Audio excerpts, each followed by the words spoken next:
No. No, stay where you are. Do not break the stillness of this moment, for this is a time of mystery, a time when imagination is free and moves forward swiftly, silently. This is the Haunting Hour.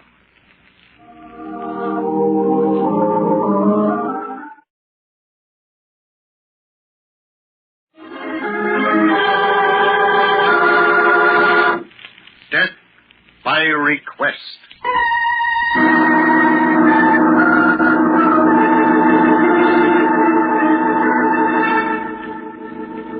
A man sits quietly by his fire, his eyes drawn to the shifting, darting tongues of flame. The crackle of the burning wood breaks in upon the silence, and the man stirs comfortably in his chair. Roger Stevens is at peace with the world. Lost in the stillness of his study, the goodwill of the universe seems crowded into this man's successful life. But there is a deception to this peaceful scene of contentment, for at this very moment, the life of Roger Stevens abruptly changes its course. There it is, the phone jangling harshly, cutting the silence into jarring bits of sound. Roger Stevens becomes aware of the insistent ringing. He rises from his chair, walks toward the telephone. He is wondering who can be calling at this late hour. It is almost midnight. There, he is lifting up the phone. Hello? Hello? Who is this, please? Is this Roger Stevens? Yes, but who's calling? Did you live in Oak City about 10 years ago? Yes. See here, who the devil is this? My name doesn't matter, Mr. Stevens, but I'd like you to know that I'm a friend of Mike. Mike? Mike who? You know who I mean, all right? Say, if this is some sort of joke, it's a rather poor one. I'm afraid I'll have to bid you good night. Don't do that, Mr. Stevens. You'd better hear what I have to say. Who are you? I guess you wouldn't know me without my wings, Mr. Stevens, but you might call me an avenging angel. And, well, you're drunk. Go home and sleep it off. I've been looking for you for 10 years. I thought you might have changed your name, but you played it smart. After the verdict of suicide, you figured you were in the clear. Now, look here, whoever you are. This ceases to be an amusing situation. If you don't tell me who you are and what you want, I'm going to hang up. All right, Mr. Stevens, if that's the way you want it, okay, I'll give it to you straight. 10 years ago, Mike was in business with you. He found you were stealing from company funds. You killed him. Forged the books to make it look like you'd been the guilty man. And planted the idea of suicide. I never believed it. Never. Why, you're crazy. I don't know what you're talking about. And when I came home, I tried to tell the police that it couldn't have been suicide, but they wouldn't listen. You had left the city. No one knew where. Now, listen to me, you fool. You've got the wrong man. I don't know any man named Mike. I never killed anyone. I know you murdered Mike, Mr. Stevens. I've got the proof. But I'm not giving it to the cops. I'm going to kill you myself. I'm going to make you suffer like Mike. Now, look, I tell you, you're wrong. I don't know who you are or what you want. If this is some joke... You know it's not a joke. Now, look, if you don't leave me alone, I'll call the police. That's a good idea, Mr. Stevens. Why not tell the police you're a murderer? It might be better that way. It would clear Mike. Okay, then. 2 days are all you get.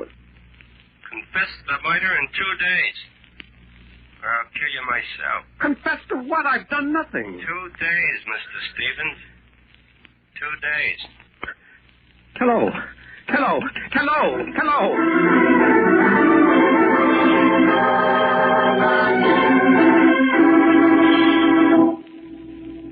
Now, I've heard stories like this before, Mr. Stevens. There's no cause for alarm. But this fella threatened to kill me, Lieutenant. Naturally, that's part of the routine. These practical jokers have rather wild imaginations. Lieutenant, I'm not yet convinced. Take my word for it, then. I've been a police officer for 20 years, and I know a phony threat when I hear it. As for this murder you're supposed to have committed, well, I'm afraid the verdict is not guilty.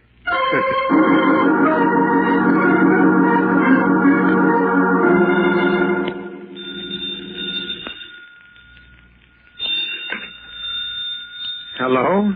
Sorry to bother you again so soon, Mr. Stevens. What is it? Why don't you let me alone? I'll be around for 2 days. Unless you just made that unnecessary. What do you mean? I just followed you to the police station. Did you confess to killing Mike? Oh, stop it. Now, this has gone too far. Carrying murder around on your conscience for 10 years must have worn you down. Now, listen to me, whoever you are. I don't know what you're talking about. I've been to the police, but only to report you for the nuisance you are. Now, I've a great deal of work to do, and I need my rest. Please don't bother me again. Good night. There. That should end it.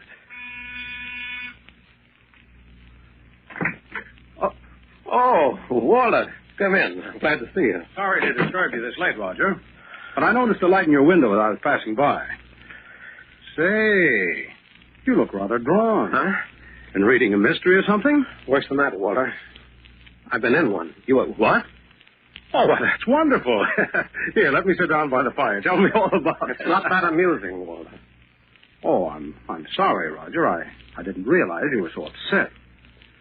Well, tell Professor Stone all about it. Well, it began about 2 hours ago. Some fellow called me up on the phone and insisted that I'd murdered a friend of his.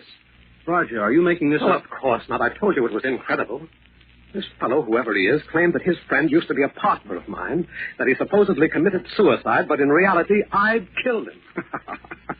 Roger, I've only known you for a few years, but it's never quite struck me that you were a Jekyll and Hyde character. I went immediately to the police, but they insist it's only a practical joke. What else could it be? Well, then how do you account for the fact that a few moments after I returned home, this madman phoned me again? He insisted that I confess the murder, and he's given me 2 days in which to do it. And if you don't confess this imaginary murder... He's going to kill me. Say, he's covered everything. A very thorough fellow. But who can it be? Oh, probably one of the boys down at the office. You've been driving him pretty hard, you know. Well, I've got to, Walter. I promised the architectural blueprints for the new Wilson skyscraper by next week. If I don't deliver, I might as well declare bankruptcy. That's the biggest job I've ever gotten. Yes, I know. Your bid was a few thousand lower than mine. I hope you make it, Roger. It's a wonderful chance for you. Don't I know it?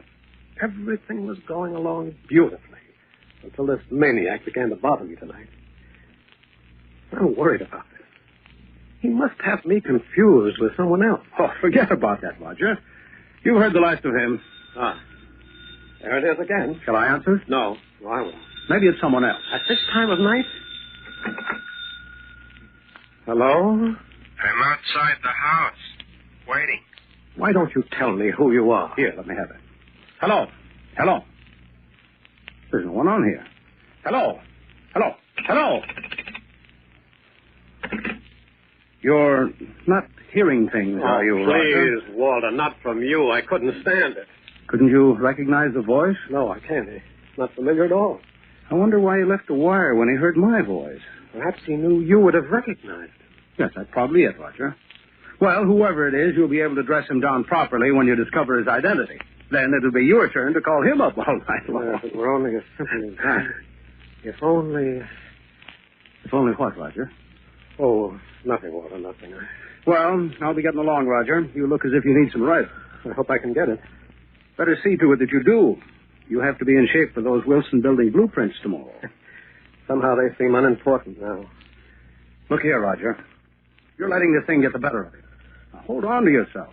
Don't let this jokester upset you. Thanks, Walter. I'll be all right. That's the boy. Well, have a good night's sleep.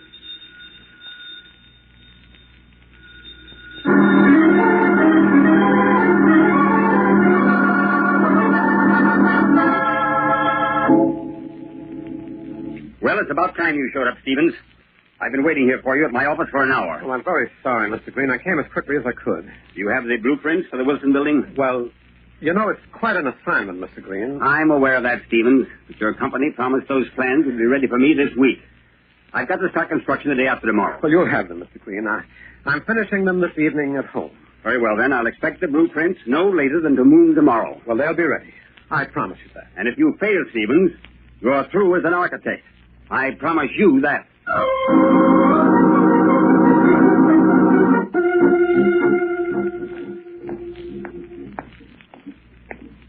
Joe, is my car ready? Oh, hello, Mr. Stevens. Yeah, sure. It's all service. Oh, thanks, Joe.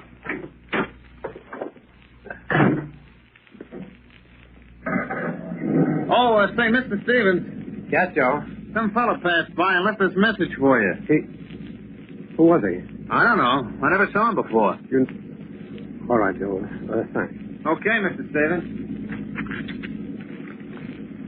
Mike and me are waiting. Tell the cops the truth about the murder. You'll have one more day. Best regards, the Angel.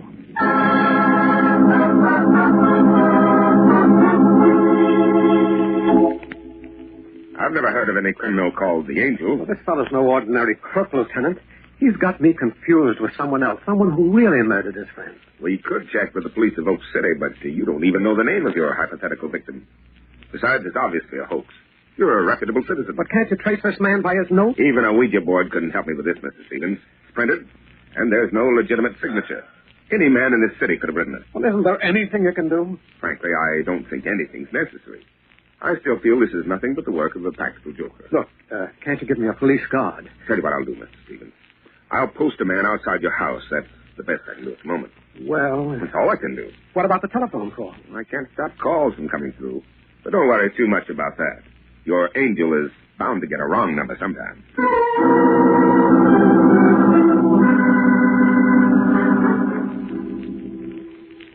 All these plans for the building. I've got to finish them. If he'd only leave me alone.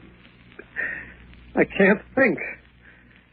Green must have them. Construction the day after tomorrow. No, I won't answer. Why doesn't he let me alone? He could only stop ringing. Hello, Mr. Stevens.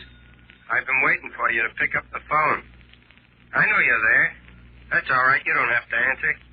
I guess you're tired. 10 years of hiding would be tough on any man. But it'll soon be over. Just one more day. Good night, Mr. Stevens. It won't be long now. Hello. Hello.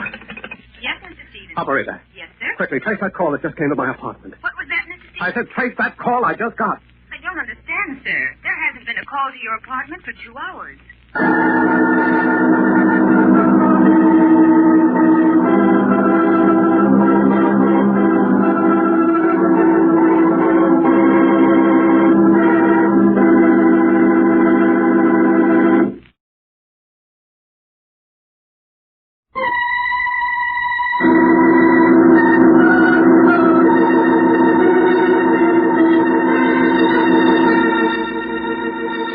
The life of Roger Stevens has turned sharply from its security and contentment to a torment of fear and anxiety. A strange man has been phoning him constantly, threatening him with death unless he confesses a murder to the police. Stevens has one more day left in which to confess this crime of which he knows nothing, or he will be killed. Roger Stevens feels a growing terror in his heart. Just a few moments ago, he had received another telephone call. But upon asking the switchboard operator to institute an immediate tracer, he was informed that no one had phoned his apartment for the past 2 hours. Roger Stevens sits in his study, staring vacantly into the fire, the dull glaze of fear in his eyes. The jangling of the phone again, like a sharp, sudden pain. He jumps up quickly, runs rapidly across the room. Hello? Hello? I understand you were looking for me, Mr. Stevens. Oh, yes. I'd like to find you. You'll see me soon enough. You can count on that. Look, why don't you come to see me now, huh? Maybe we can talk this over. I made our bargain, Mr. Stevens. There's nothing else to say. I'll pay you anything, only go away. Leave me alone. You haven't much time left. Better make up your mind. For the last time, I tell you I don't know your friend, Mike. You won't even let me know his last name. You know his name. Tell it to the police. Hey, look, I'm carrying a gun. If you try to touch me, I'll kill you. Put it back in your desk. It won't do you any good. You're going to die. And without any company from me. You're a brave man hiding behind a voice. I won't have to much longer. Bye, Mr. Stevens. This is the last time I'll be calling you. The next time we talk, you'll see me much better than you do now. No, wait. I have, too long.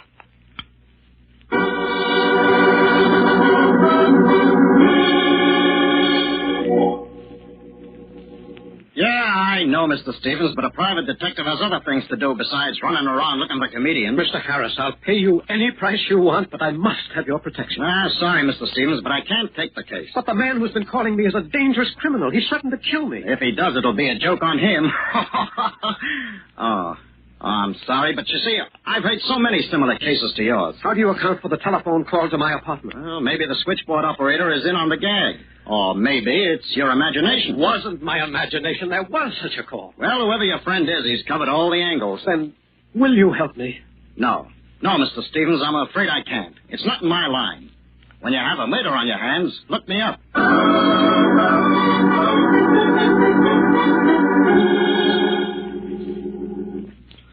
Take hold of yourself, Roger. You're going to pieces. What would you do?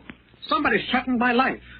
I don't know him. I don't know what he's talking about. You know, it's just possible that this whole thing is real. I know it is. I know it is, Walter. You've got to help me. What can I do? Stay here in my office with me, Walter. Stay with me. You'll never come near me with you around.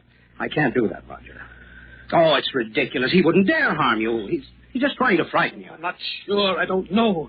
How can I take a chance with my life? Listen, Roger, you've got to get a grip on yourself. Green wants those blueprints by this afternoon. You know what it means if you fail to deliver them. I don't care. I can't finish this. But you must. It'll mean the end of your business if you don't. I don't care. I don't care. I can't do it. Roger, come to your senses. Green will be here at any moment.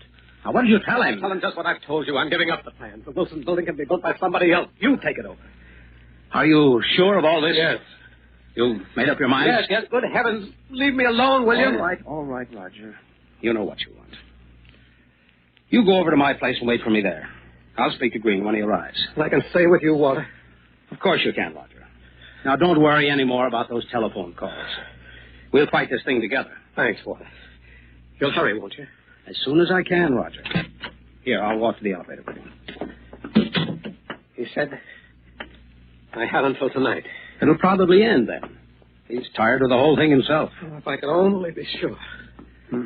Here we are. Look, why don't you come home with me now, huh? Be reasonable, Roger. I've got to talk to Green about new blueprints for the Wilson building. Going down, sir? Goodbye, Roger. Don't worry. All the way, sir? Huh? Oh, street level, yes.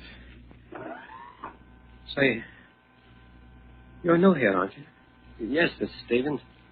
Well, that's strange, you're knowing my name. I saw you come in. I make it my business to know all the tenants in the places I work. You know, you're strangely familiar to me. I've worked in a lot of buildings. No, it's not your face, it's... Anything wrong, sir? No, it's nothing. You were saying something about my being familiar, Mr. Stevens. No, I was mistaken. Forgive me. What's wrong? Why are we stopping? I don't know. We're stuck. What floor is this? We stopped between the 5th and 6th floors. Well, use your emergency switch. I've got to get out of here. The lights have gone out. Yeah, our power's off. We may be stuck here for a few hours. Well, we can't be. Not jailed up here in this elevator shaft. You don't have much choice, Mr. Stevens.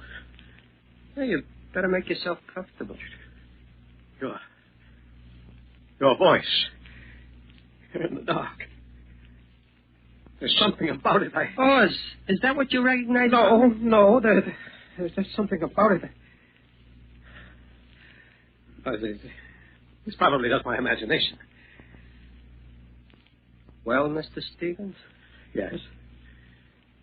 Yes, what is it? I guess this is it. What do you mean?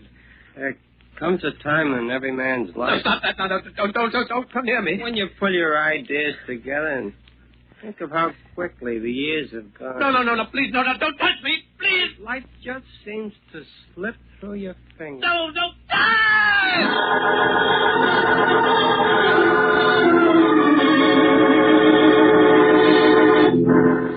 All right, everybody, stand back. Give him a little air, will you? What's wrong here?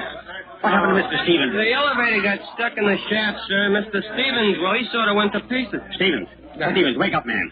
Wake up. How do you feel? Oh, Mr. Green. Yes. The elevator man. He tried to attack me. Oh, I did nothing of the sort, sir. He just went wild in the car and began screaming like someone was trying to murder him. Before you had this fit of yours, Stevens, did you finish the plans? And I didn't do anything to him. All right, that's enough. I believe you. Well, Stevens? No, Mr. Green, I'm sorry. Walter Stone is up in my office. He's taking over. He had better take over everything, Stevens. You're through in this town. I'll see to that.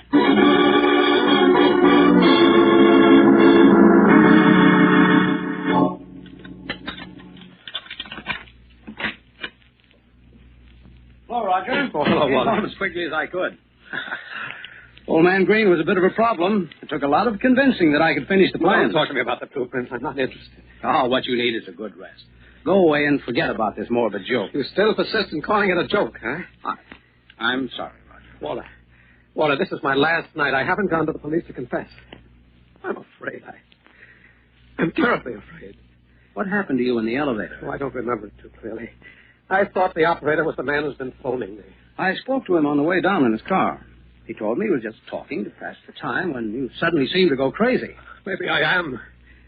I don't know. Take it easy, Roger. It's over. Oh, it'll never be over. What do you mean, never? I'm going to get myself up. You really are going crazy. I don't know the man who's been calling me, but I can't take this any longer. I'm going to tell the police the truth. The truth? Yes, Walter. 10 years ago, I did murder a man. His name wasn't Mike. It was George Matthews. He was my partner. Great Scott, Roger. It's unbelievable. Why do you think these calls began to drive me out of my mind? If it was just a joke, I'd have ignored these phone calls. Then you did kill George Matthews in Oak City. Yes, in Oak City.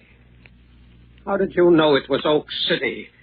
Why, I never told you I lived in Oak City. I never told you it was Oak City this fellow Mike was supposed to have been murdered in. Look, Roger, stop imagining. I told you it's all over. And the plans for the Wilson building. You wanted that contract. You always did. Excuse me, Roger. There's a phone. I've got to answer. No, Walter, I'll answer that phone. Maybe it's our friend. Roger, I think it would be better if I... Walter, I'm going to answer that phone if I have to knock you down first. Hello?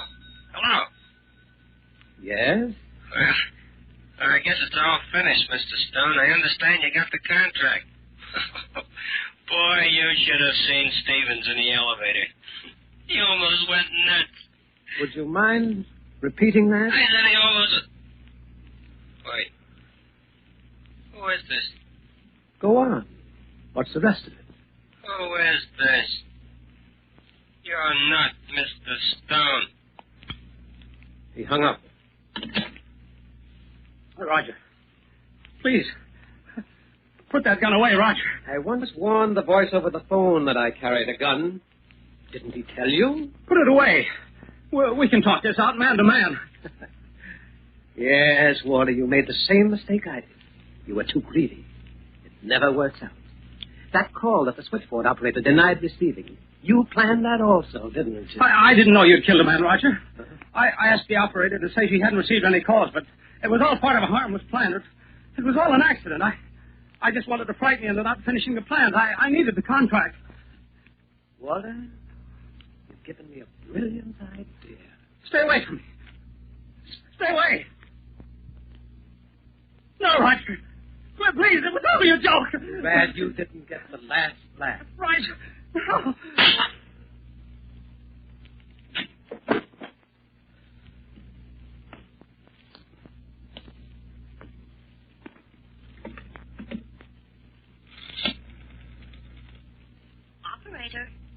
Operator, get me the police. I want to confess a murder.